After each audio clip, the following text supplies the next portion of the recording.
Welcome to another episode of Coming to Your Senses, which is where we're going to talk about navigating the labyrinth of the mind and emerging victorious. And today I'm joined by my friend, a fellow coach, and a fellow podcast host, Mr. Wyn Morgan. So welcome today, Wyn. Thank you. It's really good to be here. What were those words you said at the beginning again? Labyrinth of Navigating mind? the labyrinth of the mind and emerging victorious. Wow. Love it. Yeah, no pressure on any of us. No, but I can absolutely relate to how labyrinthian the mind can absolutely be when misunderstood. Yeah. Yeah. Yeah. So my first question is always our starting point is can you share with us a time in your life where you've come to your senses and where and what that led you to? Now, like everyone is probably, I think pretty much what everyone that I've asked so far says the same thing, which is there are many. So it doesn't matter which one, but I think all of us has had one of those moments in our lives, if not many, where we've come to our senses and something in life has changed. Well, the one that shouts loudest in my labyrinthian mind right now is one from, what year would it have been? It's 11 years ago this month this happened. And I was lying on a sun lounger at in a mentor's garden. And I'd been starting to work with my mentors, and there were three of them at the time. And I'd been with them for 6 days. I'd been over in the Pacific Northwest of the US for the previous 2.5 weeks, a few times just to observe them work with other people. And then it was 6 days on me, sometimes one or two of them. And then this was towards the end of that time. And I'd had a very uncomfortable experience because I was very self-conscious about not being a good enough client, not seeing what I should have seen about life, being caught up in my mind. And when I'd had a lot of judgment in my about me to me on my moods and how seriously I was taking life. And in that moment, under my Ray-Ban glasses, sitting with my mentor, and it just dawned on me that all of my moods weren't my fault. And I could do nothing to raise my mood nor to lower it. So I just realized I was blame free. And that was just the human experience. Was sometimes the mind would expand in a higher mood, and sometimes it would contract and everything would look really dark in a low mood. And I just realized that nothing about that had anything to do with me. It was just me being a human being. And I laughed until I cried and laughed until my ribs felt sore because of the relief of seeing that. So that's when I really came to my senses, or a time I can remember very vividly.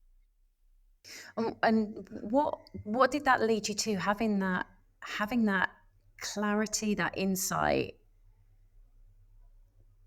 Because that's like it's either being given the map out of the labyrinth or seeing the walls of the labyrinth either disappear or become transparent. They were the kind of images that came to my mind. But what was that like for you? What then sort of unfolded from that? I think what you said is very accurate. It felt like I zoomed out so I could see the labyrinth. I could see the maze for what it was. And then I would, not take it so seriously. And the walls started melting effectively, is one way of saying that. And what that really started to do, it instantly raised my spirits in a way that I was not taking me personally, nor how I was feeling personally. And the impact then of that would be I would care an awful lot less about what mood I was in and how high or low I was feeling. So it just eased everything. Now, not always, but there was a direct, I think, link from that moment to me just not taking what I think and feel so seriously ever again. What's been the impact of that? I think it's funny because I did a post, social media post over the weekend and put a bunch of photos up. On the last photo is of me, and my hair's down right in front of my face, and I've got my glasses on. And it was, I haven't found anybody else that does this yet. So if anybody else does do this, please let me know. Um, but when I'm waiting for people, if I'm waiting on a Zoom, or if I'm even waiting to record these, I know that I can get into my thinking. So I do stuff to make myself laugh. So I will pull faces. I will do silly things just fleetingly, just to make myself laugh, and just think, if the person pops on screen at the moment, they're going to get quite an image. And one of the photos was me. I'd pulled my hair, and I remember it being it was in the middle of the pandemic, and I was working back to back delivering webinars about fear and about how to relate with it in a different way, especially with what everyone was going on. And I remember being so intense, and I have to get this right, and I have to be the good client to the person who'd brought me in, and a good coach and trainer to the people that I was delivering to. And I could feel this intensity before I started the call. So I just pulled my hair down, shoved that, and took a snapshot of myself, and just made myself laugh. I was like, right, now talk from that place, because that's going to be a very different conversation. So I get how we can get caught up in the seriousness of the day to day, be it business, be it work, be it relationships, money, whatever it may be. So what, having had that insight, and having that realization that moods happen, you don't have to do anything with them, they just happen, and they're going to come and go. What has that happened, what's happened with that and seriousness, um since 2011, I think you said it was? Well, yeah, well, it was more recent than that. It was about 11 years ago. I might be a little bit wrong about that, but um, Unfortunately, 2011 isn't that much further back than 11 yeah, years ago. 13, wasn't it? Man. Anyway, well, I was always, not always, but I was regularly seen on the outside to be quite happy-go-lucky. Well, now I'm happy-go-lucky on the inside too. And most of the time, I don't have to do silly things in order for me to find anything funny. I can find anything funny because of how I think um, less in the weeds of my mind I am, because I'm just like, oh, well, here we go again. I'm just in my head right now. Look how silly I can make things seem. Look how personally I can take something that is impossible to be personal. And that has what's lightened the load of me taking anything in my mind seriously. And how have you managed to do that? Was it just by that insight? Is there a practice that you do? Definitely not a practice. That insight would have been one of the many. So when you said at the beginning regarding coming to your senses all the times, yeah, there's been a lot of those, some bigger than others.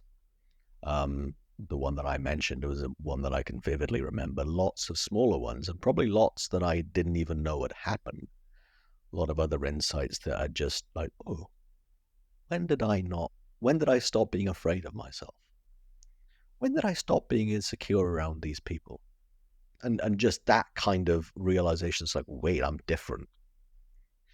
So to me, the way I would describe it is that I've had insights into understanding, to me, the nature of the mind, the human mind. And those insights of understanding over time have led me to not need to do anything about what could seem like a labyrinth, because it's just like, oh, sometimes it looks like a labyrinth. Sometimes I'm in my head, sometimes I'm in my illusions, sometimes I will feel things I don't like, but it doesn't mean there's anything real going on.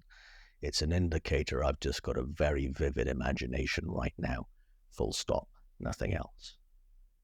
Now, that's not an overnight thing. That's taken me, well over a dozen years to understand that. And I will forget it time and time again on a daily basis.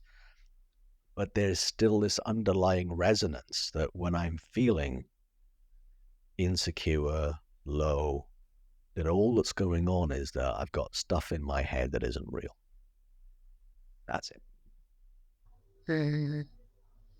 Well, what I love about what you've said is the realization and the reminder that it's not just one thing. It's a the image that popped into my head actually was dominoes, and that it can take a little domino to actually topple a massive domino as if they're going up in gradients. And I think that the accumulation of insights can seem like that.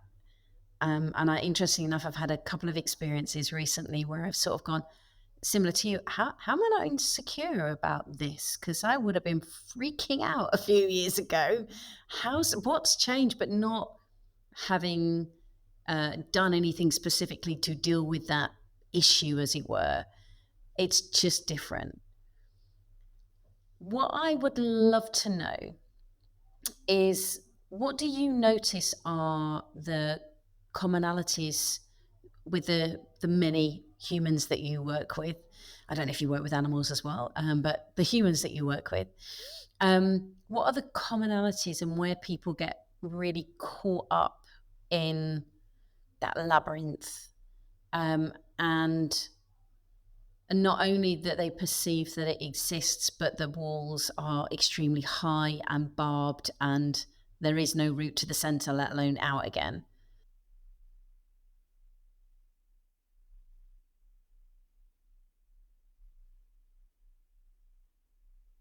Here's what I think that makes your question such an important one. It seems to me that the worse we feel, the bigger the illusion, the bigger the lie is in our head. But the worse we feel makes it look like there are barbs. Those walls are thicker, taller, more real. And I think that's what we're all up against, to varying degrees, of what we think doesn't look like it's what we think. It looks like it's fact. It looks like it's permanent. It looks like it's true. It looks like it's about me, as opposed to, wait a minute, no, that's 8 billion human beings all the time are that way. We have thinking that appears real to us. And we've got feelings that are going on, emotions going on inside us. That also, the worse that we feel when those walls seem thicker and taller and barbed, it looks like the external world, our circumstances. So it could be money, it could be relationships, it could be job, it could be physical health, it could be lack of sleep last night, it could be anything, the weather. It looks like those are the causes when we're in that low mood and those walls look taller and thicker. That's the clue in my mind. That's the clue that the more it looks like the outside is causing my internal emotions, it means that I'm really off in my illusory world. And the illusory world doesn't mean I'm wacko. It means I'm the same as everyone. Because that's how we are. That matters. That matters. I had a conversation this morning with somebody, and in that, it popped into my mind something that I remember saying in a talk, I don't know, 3 or 4 years ago, that we are all aware of such things as optical illusions. And, they're fun things to look at. And optical illusions, we don't take those personally. So I would look at an optical illusion and I would think, oh yeah, what's wrong with my eyes? What's wrong with my brain? What's wrong with my mind? I need to go and see someone about this. I'm falling for this optical illusion. No one says that. But when it comes to the mind having its own illusions, we think it's different, and yet it isn't. It's just the nature of a human being to have very vivid imaginations. It looks like the outside's causing this, and it looks like that what I think is real, permanent, and personal. Doesn't look transitory, doesn't look illusory, doesn't look universal to all of us, and yet it is. And seeing that has saved my life, not just changed it. Uh, what is it, do you think, that Because to me, very often that illusion is seductive. It's convincing, it's seductive. And I can see that, I know that for myself, but I absolutely see it in clients and friends. And even I arrived back yesterday at the airport and was very aware of two guys who were, it took nearly an hour for our luggage to come onto the carousel. And as much as I would really like our luggage to arrive now, these two guys were getting more and more antsy and stressed and batting language backwards and I realized that, or it was just such a brilliant illustration of how much it can be fed and created and fed some more, and therefore it's seeming to become more and more solid, rather than what is the luggage isn't here yet. It's I'm waiting, and it is annoying waiting because there's nowhere to sit, etc. But I can't do anything else other than wait until it arrives. So be with it. And I think that the even watching them, it would have been very easy to get into, yeah, and who's messed it up and why have they got it wrong, and get caught up into it. And what I'm always curious about is, how is it that it seems so seductive? What is it that I'm trying to think of the right word, and I can't think of the right word as to how is it that it seems so solid? It seems so factual. It doesn't seem illusory at all. What's your thoughts?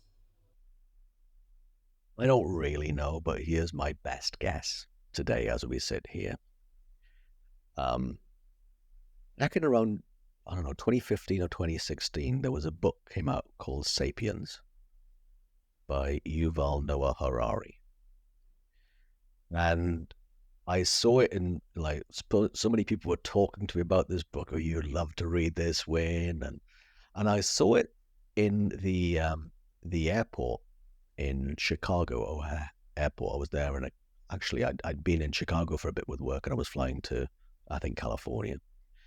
And I bought the copy, and I started reading it the following week, and I got about 60 to 70 pages in. And that point that you just raised, the answer to that became clear to me, as far as I'm aware.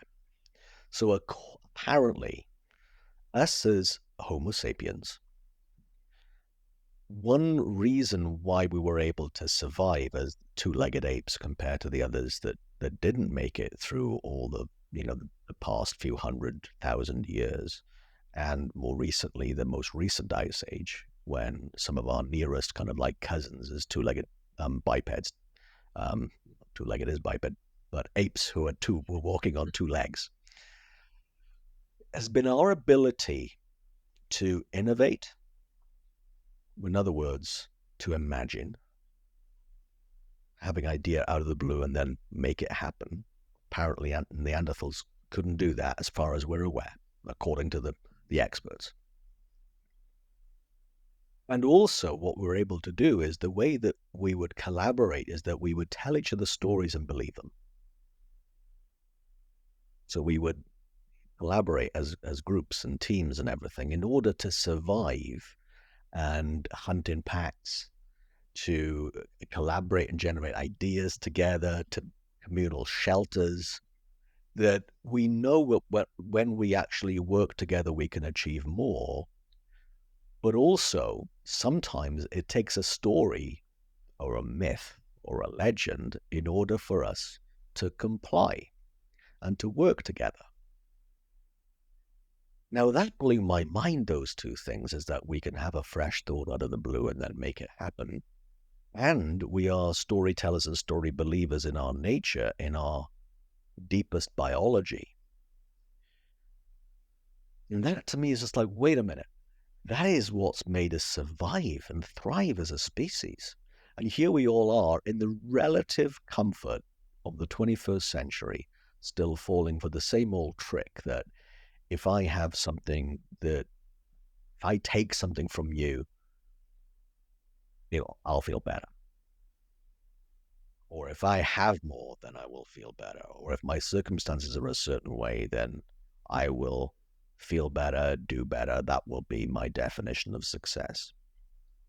So I think it's almost, as far as our consciousness is aware, and this is kind of like at the very edge of what I can even say, yeah, alone, put my foot down and commit to saying, yeah, I think I'm onto something here.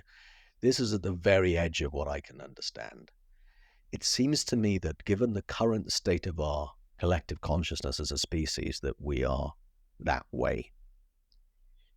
But I don't know if that's true, because I think when I look at my brother's got two grandchildren. I remember like seeing them from very early days when I'd visit every month or so back to South Wales.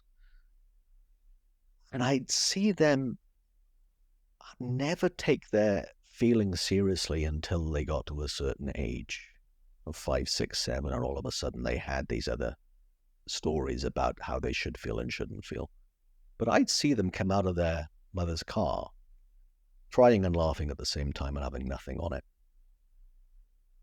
Absolutely playing the game of make believe.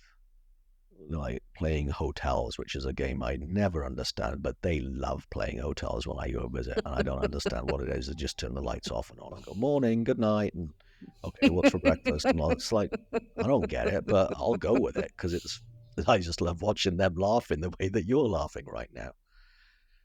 So the shortcut to your answer, it just seems to me that the way the human mind is and how thought works inside human beings is it looks really real to us, and it's been incredibly helpful to our evolution and survival.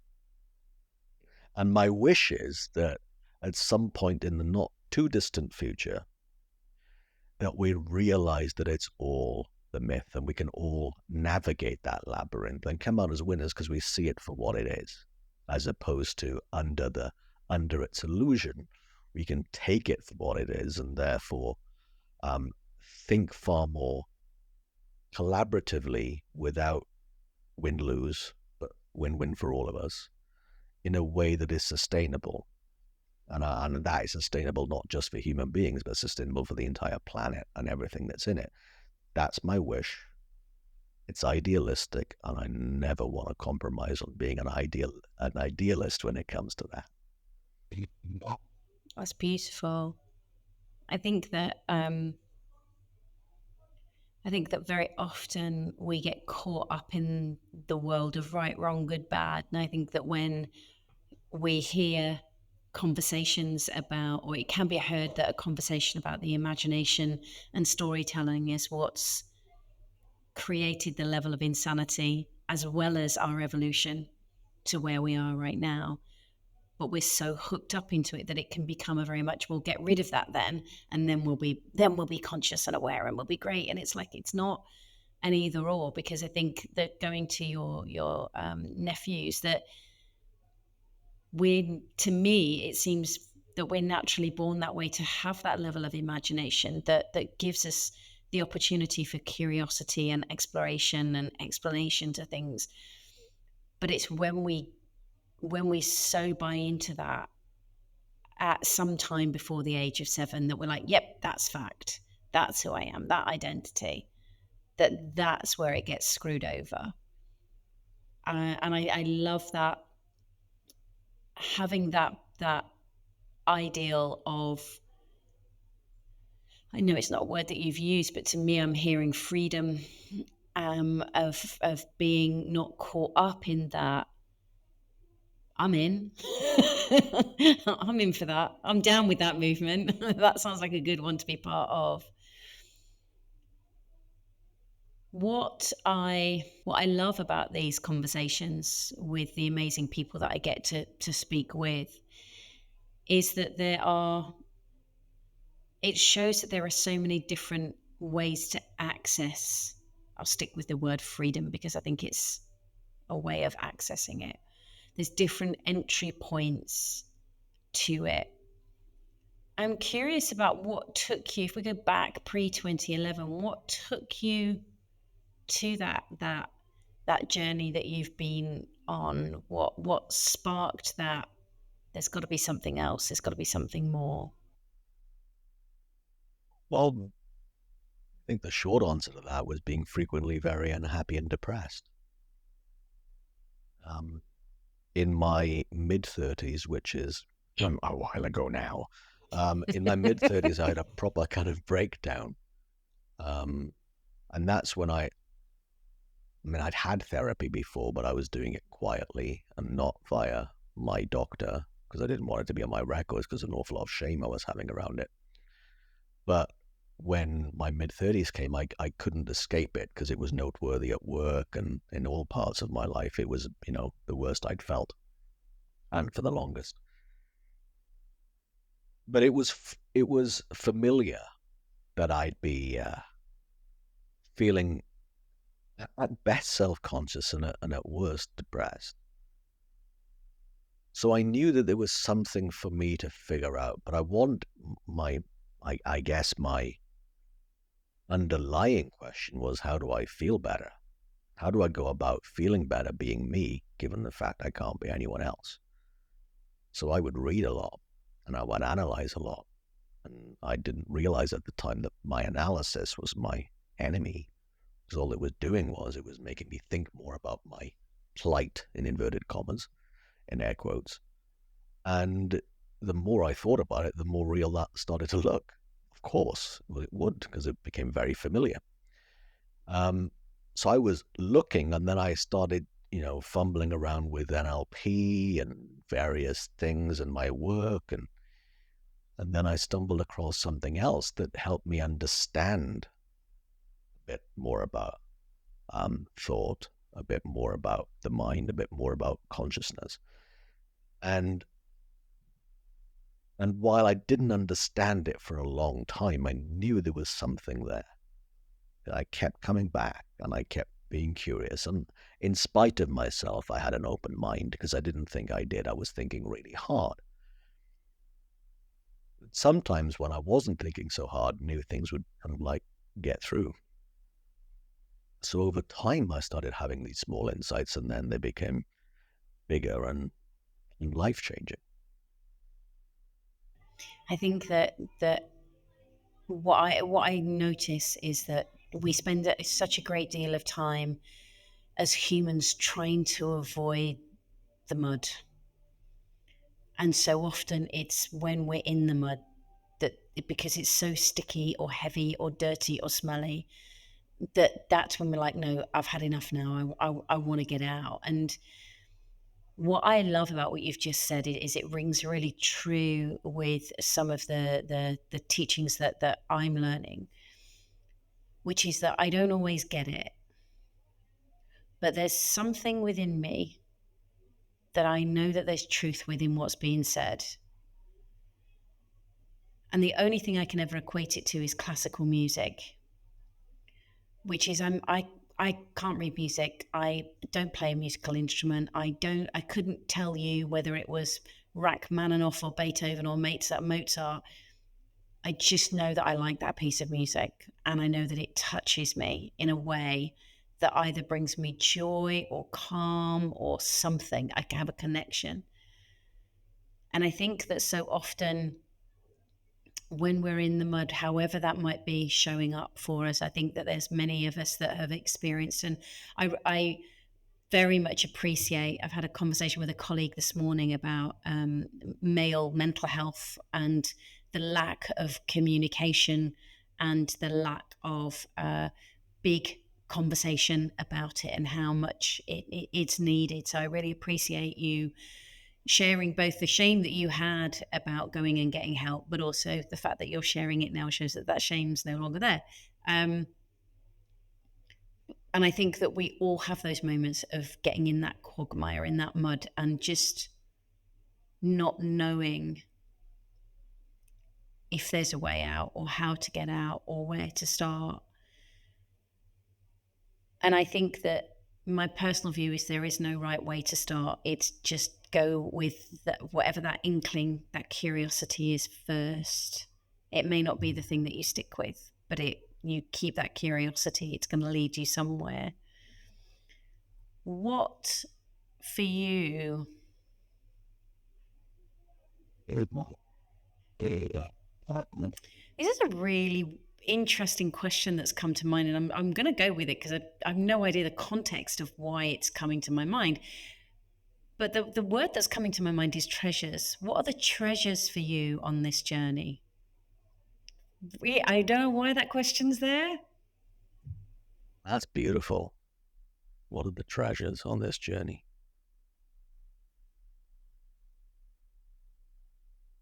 Headline. If someone, well, up until maybe 12, 13 years ago, up until then, if someone would have asked me, if you get a choice of whether you want to be born or not, what's your choice? I'd have said, nope, no. And sometime, I don't know, up until maybe 8 years ago, that changed into, I am so grateful I was born. And I haven't changed. So it's gone from the biggest treasure of being grateful I was born that it feels like I won the lottery jackpot to have been born.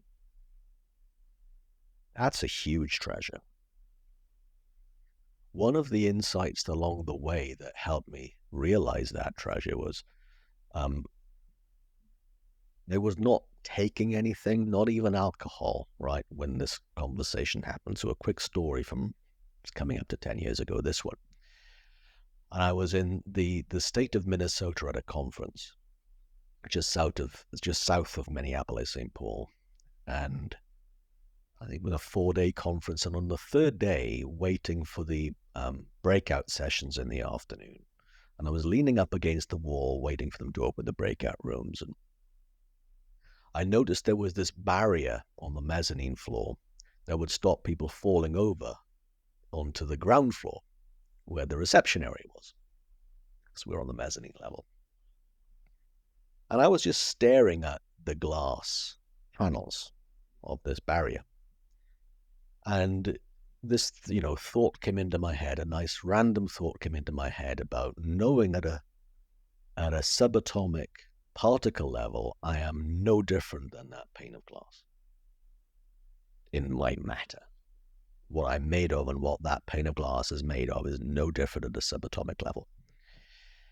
And then I had this thought, well, what's different? If that's what's the same, what's different? Well, I have emotions and I'm sapient. I'm alive and I know I am. And I also have feelings. I have these emotions. And then I had this thought, well, if the pane of glass was able to be alive for a moment, and then it was able to have a feeling, an emotion, even if the feeling was sadness for 5 minutes, what would the pane of glass say? And in my mind, this is all happening in my mind, the pane of glass would think, that's a miracle. I can feel something for 5 minutes. That sounds fantastic. But it's sadness. I don't care. Sadness, it's a feeling. So to me, it was, I've been so, I don't know what the word is, unappreciative of being a conscious human being, the spirit in this form, this energy and matter colliding in a way that it can have emotions. Because I would fight tooth and nail any emotion I didn't like. And here I am being made of the same stuff as this pane of glass. And as far as I'm aware, the pane of glass feels nothing emotionally. What the heck have I been doing? Why have I been fighting these emotions? Given the vast majority of the things that are here on this planet can't have emotions. So how privileged am I to have any, yet alone what they are? That I'm pretty sure I'll never be able to forget, because that was another come to my senses moment where I actually became at peace with feeling any emotion. And having been to that depth myself of, if somebody had said, you don't have to be here, would you rather have not been born? I would have said, absolutely, get me out of here. Which button do I press? And as we have both had at least one mutual friend that we know that did make that choice, it is a treasure. it is a treasure to be here. It is a treasure to experience whatever that may be, whether that's the frustration of waiting for the luggage, or whether that's the sadness of something else, or just whatever is going on. It is a treasure. So I really love that. Thank you. Now, I know that you said at the beginning that you don't have a practice, or it's not something that is practiced. But what I always like to make sure that we leave people with is something that a way that they can navigate through life's chaos, because life is chaotic. That is just life. There's nothing wrong with that. That is chaotic. But how can we navigate through life's chaos with an increased level of awareness and clarity? What would you offer? Well, here's what my invitation is to anyone who is impacted by the level of chaos in their life, is to know that how we feel on the inside is not caused by the external life circumstances. Because, the one thing that I think we all learned 4.5 years ago was that nothing in life is certain. All of a sudden, everything was turned upside down. Stay home, don't travel, don't go to work, stay home. All of that stuff really changed, but I think we were under the illusion of certainty. There is no such thing as certainty. You're right. I think out there can be incredibly chaotic. But the lovely thing to know is how I feel on the inside comes from what I think, not from what's happening. And that's not an easy thing to notice, but I've hinted at that earlier on, because when anyone's in a lower mood, and when I notice it when I'm in a lower mood, it will look like the external is causing the inside. And when I'm in a higher mood, the same stuff on the outside's happening, but it's just like I'm not impacted by it to such an extent. I see it for what it is, far more pragmatic, philosophical. It doesn't mean I will always love what's happening, but I can know that my clarity was the word that you said. My clarity is not impacted to any extent by anything that's happening outside of me. Not once, not ever. And it will look like the opposite. Now, to me, that matters because it enables me and anyone else who really sees a little bit about that to be able to navigate storms and navigate chaos in a way, because they know that for me, I know I cannot be, the deepest part of me cannot be blemished or tainted by anything on the outside. Now, it doesn't mean that everything that happens in life is okay. I'm not saying that anyone can do anything to anyone. I'm not saying that's okay. But what I'm saying is my spirit cannot be broken, because that's not how spirit works.